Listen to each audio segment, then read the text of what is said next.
My name is Phil Gettum. I started this company in 1987 after being transplant from Western New York.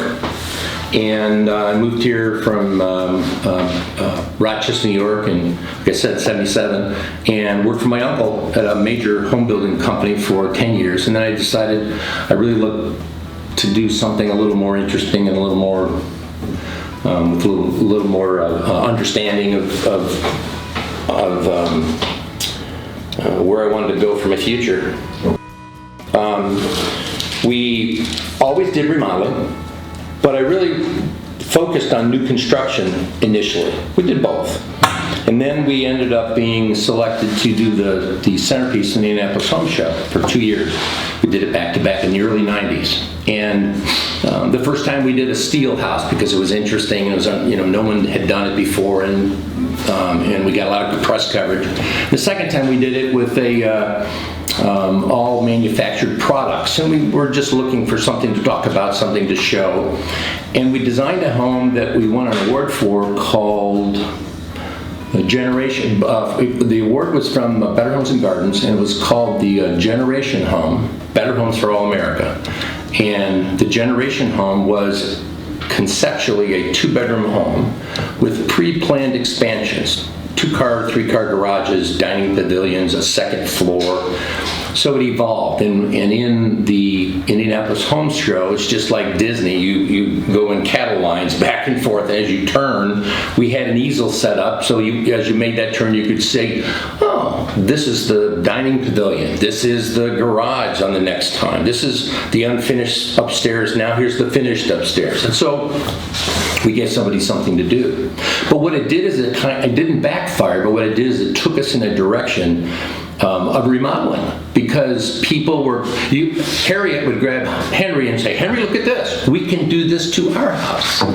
So then when they got inside the house and they came through the garage to meet with us on their way out, they were starting to make appointments to talk about remodeling. So that made a complete game change in what we were thinking, and it changed our business model since that 91 or 92 to today.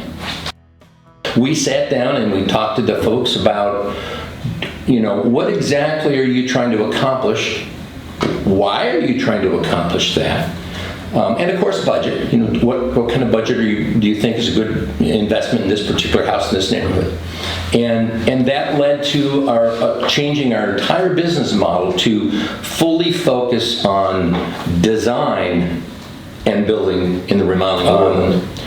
The other thing that's important in that whole relationship is we all sit on the same side of the table.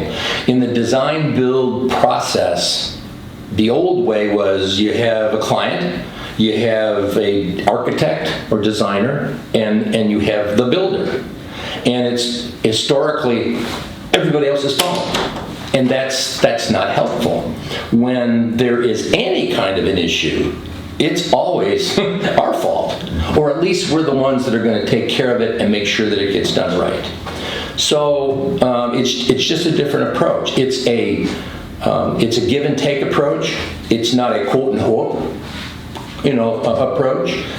We do get paid for our design services, but we are working towards the path that you and we have laid out to get you to where you want to go with the proper range of investment. We are professional design build remodelers. That's all we do. We don't design for people outside to have Uncle Joe build, because we are working with our ideas, your needs. We blend those together to make a project that we can be proud of, you can be proud of, and we can stand behind. Other things that have changed is because we are so exposed to every single thing that is brand new and out there, from 1,500 different kinds of kitchen faucets and 1,800 different colors and all the types of things that are involved in that, it can become overwhelming. So what we generally do with folks is we speak in general terms of what their tastes are, and what their tastes aren't. It's very important to also know what you don't like. But our responsibility is given the price range, the construction, the type of neighborhood they live in. It's our job to bring to the table some ideas that fit within all of those things, so they're not just contrary to design or price, that sort of thing. That has changed. That has had dramatic changes. Everybody's got on the internet. Everybody sees kind of everything. The other thing that sometimes does is it's like, well, I can get a $300 door at Menards. Well, yeah, you can. And sometimes we're going to buy a $300 at Menards if that's the right product for your project. But it doesn't just walk here. It doesn't just get specified and selected. There's a process involved. So if you want to go bring us a $300 door, we'll install it for you. But it's just pricing is different.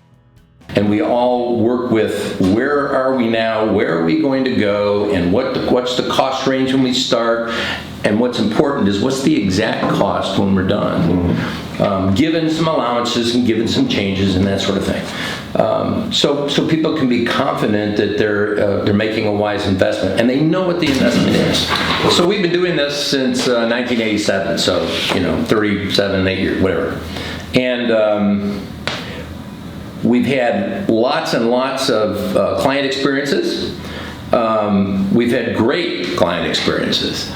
We've made a good reputation for ourselves because we do exactly what we tell you we're going to do. And we put it in writing before we do any of that, which is extremely important. It gets most people in a lot of trouble who don't follow that process. So having done all this for umpteen years, there's a process that we grow with our company. We grow with people and personnel.